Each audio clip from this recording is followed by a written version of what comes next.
retour avec une deuxième vidéo. J'ai amené une Gibson Standard Les Paul de 97 que j'ai acheté à un pasteur, figure-toi. Floride, le mec, il me l'a envoyé eBay. Et quand elle est arrivée, 200 balles de taxes. C'est vrai. Ce qui fait qu'elle m'est revenue à 1400 €. Pas cher du tout. Et qu'elle a joué que dans du gospel, des églises. Le mec, c'était un Tu l'as acheté pasteur. 20 ans. C'est pas cher quand même, hein. 1400 € pour une Les Paul classique. Comment t'as vu tout à l'heure l'histoire des chiffres? Sur toute la période des années 90, 2000, je crois même dans les années 60, fin 70 et 80, quand le premier numéro et le cinquième, ça te donne l'année, et les numéros entre, c'est le jour de la fabrication dans l'année. Donc là, c'est le 227e jour de l'année 97.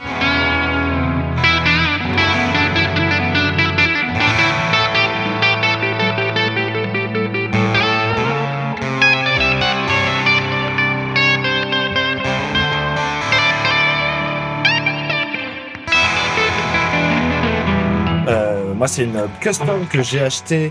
Elle est de 70, 71 ou 72.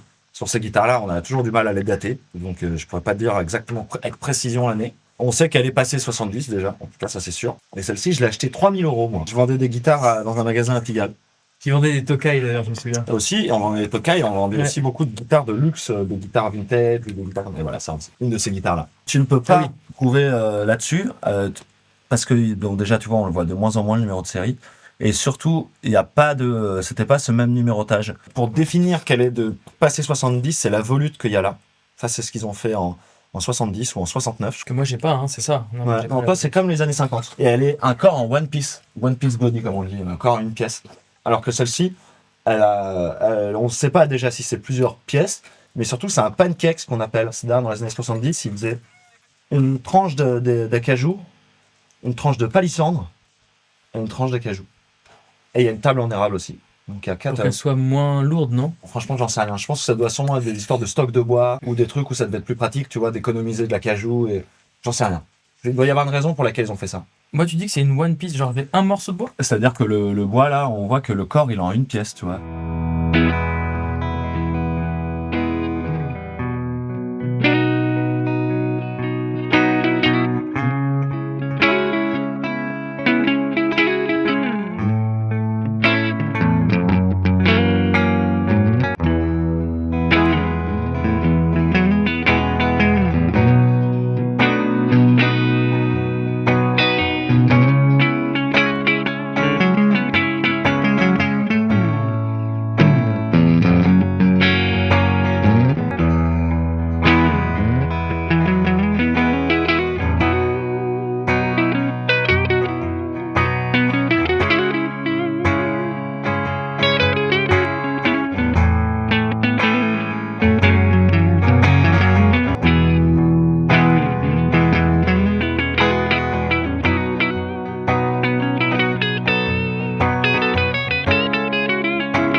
J'ai mis des micros EP4. Ah ouais. Voilà. Donc c'est les EP4. Est-ce que c'est les EP4 récents ou les EP4 d'avant? C'est les EP4 qu'il y a 10 ans. Ah ouais. Donc je peux pas te dire. Je ne sais pas à quelle parce que notre ami Sully, qu'on a rencontré d'ailleurs au ouais. Et c'est pas lui à l'époque. C'était pas lui à l'époque. Donc c'était la génération d'avant. Ouais. Fait par EP4. C'est Monsieur EP4? J'en sais rien. C'était quoi les micros qu'ils vendaient? C'était les 59. PAF 59. Et les mécaniques aussi, elles sont originales? Non. Grover. Et ben moi la mienne, elle est pas originale du tout. Les mécaniques ont été changées, mais je les ai toujours connues avec ces mécaniques-là. J'ai changé le micro lead. Elle n'a jamais eu les micros d'origine. Je l'ai jamais connu avec ces micros d'origine qui sont censés être des T-top. C'est dans les micros des années 70 de Gibson. Ça, c'est un PAF 59 aussi, de chez Lola. À la base, quand je l'ai acheté, c'était censé être un vrai PAF de 59 que le mec avait monté dessus. Et il y avait, comme l'autre, il n'y avait pas le cache.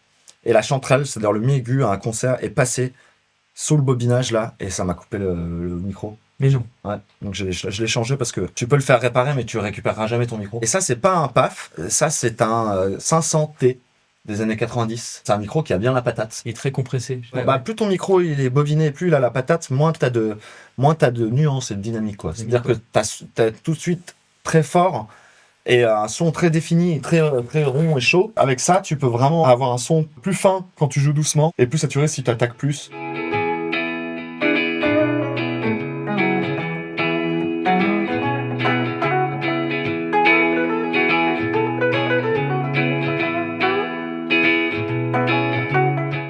toi qui montes les cordes comme ça ou pas? Ouais. Pourquoi? En fait, j'aime bien, ça donne un peu la sensation comme quand t'as un Bixby et les cordes elles sont un peu plus floppy, tu vois, elles sont moins tendues. Mais je pense que c'est un truc que tu peux ravoir en montant le truc, hein, mais j'aime bien. Et tu casses pas de plus de cordes ou quoi? Non. Pas du tout. Parce que là, du coup, elles ont quand même un super angle ici. Ouais, à mais cet endroit-là. franchement, j'ai jamais cassé de corde depuis que je l'ai monté comme ça. Parce que la version originale, c'est ça ou pas? Ouais. De montage, ouais. C'est ça, c'est censé être monté Ah. comme ça à la base. Il y a plein de gars qui le montent comme ça. Hein. Moi, j'ai le mec qui m'a fait décider de monter ma guitare comme ça, c'est Joe Bonamassa, qui monte sa guitare comme ça. C'est super proche de la table. Alors, c'est censé avoir plus de sustain, je suis pas certain de ça. Et si tu le passes à l'intérieur, t'as un angle qui est tellement balèze que j'avais le ré qui cassait régulièrement.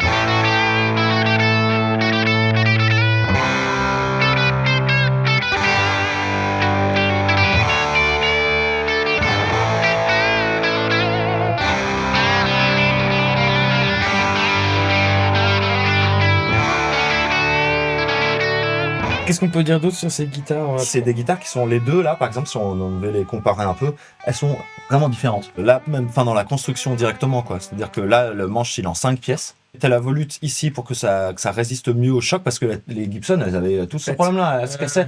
Et elles se cassaient dans leur boîte. Sur la tête, là, bam. Elles se cassaient dans leur boîte. C'est-à-dire que tu mets ta guitare sur la l'envers comme tranche, ça, là. tu la mets sur la tranche, elle tombait comme ça, t'avais une chance sur deux que le bois à l'intérieur, avec le choc, pète. Ça casse toujours ici, là. Ouais. Juste Et donc avec c'est pour le ça ciel, qu'ils ont fait ça, mais c'est pas, je pense pas que ce soit si efficace parce que ça doit renforcer un peu, mais parce qu'ils ont arrêté de le faire. Tu vois donc. Et ils faisaient des manches en 3 pièces parce que c'est plus solide aussi. Alors que là c'est en une pièce. Ton manche, regarde. Il est en 3 pièces en fait celui-là et celui-là en 5. Ah, moi, c'est Franchement. un morceau d'acajou, quoi. Non, c'est 3, regarde. T'as ce morceau-là et t'as les deux ailettes ici sur la tête qui font 3 pièces de bois. Et là sur celle-ci, Eh, tu connais bien, hein? bah sur celle-ci t'as les ailettes aussi Ouais. et t'as les 3 parties là. Donc ça fait 5 pièces. 1, 2, 3, 4, 5. Ah ouais, on le voit avec le vernis. La standard, on l'a branchée dans le Marshall. La custom, elle est dans le Fender. Ça n'a rien à voir, mais c'est pas grave, c'est pas le but que ce soit pareil. De toute façon, c'est des guitares qui sont vraiment différentes. Je pense que si on les branchait dans le même ampli, on verrait que rien que les micros, fait par deux gars différents, c'est quand même toujours la même chose. Mais si tu veux être pointilleux, il y a des détails qui changent. Et ta pédale aussi, Ouais, ça disto, qui est une pédale qui simule un Marshall. Voilà, C'est ça?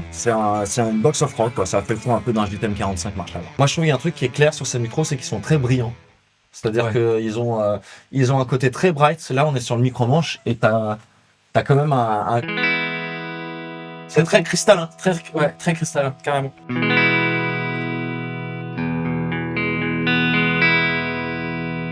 Et maintenant, donc ça, c'est un 500T. Donc là, on passe d'un PAF 59 à un micro des années 90-2000 qui est vraiment la patate.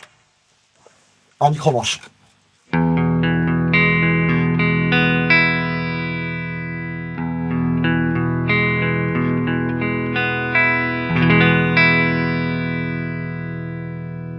C'est plus sombre. C'est plus sombre, mais en même temps, t'as plus de définition de chaque note. Ouais. C'est plus Tu beau, vois. hein, quand même. Toi, tu préfères ça? Ouais, je préfère. Si je dois jouer un truc genre comme ça, vraiment un arpège ou quoi, je trouve qu'elle a plus de personnalité.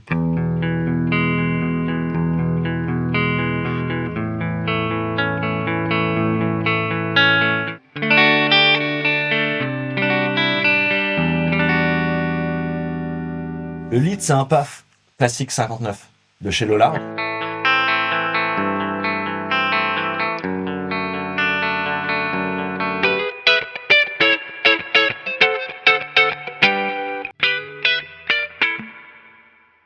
Rien à voir. C'est fin là un peu, non? Tirant des cordes elle-même ou pas? Moi, c'est le 10-48. Je pense que c'est du 10-46. 10-46. Mais aussi la hauteur de ton micro peut jouer. Là. Et un peu loin, là. Un peu Tu loin? Ah ouais, t'es au niveau de tes frettes, en fait, non? vois. Ouais, quasiment un peu au niveau de la touche.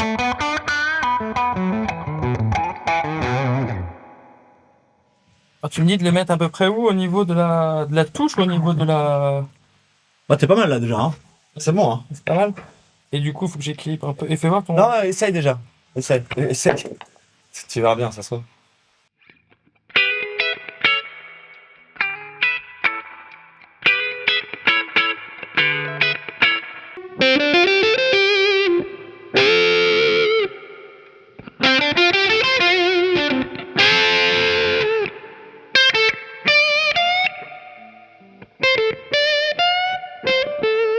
Moi, la tôte, je l'utilise beaucoup pour enlever de la statue aussi.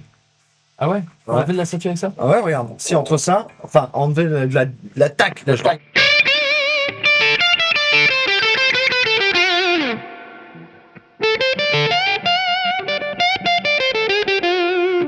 C'est moins agressif, quoi.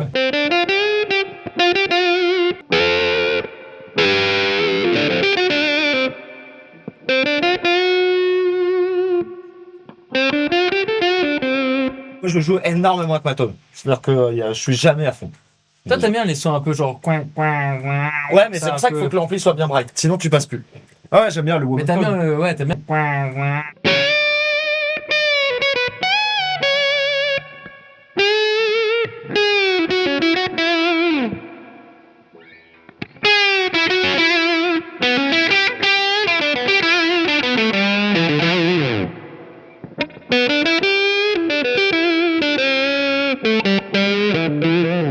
Coin, coin. Surtout avec la Les Paul, c'est Bonamassa qui dit ça dans une interview, mais il a vraiment raison.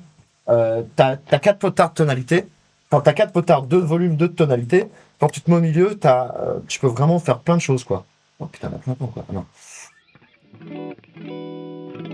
peux arriver sur un son clair, quoi, carrément.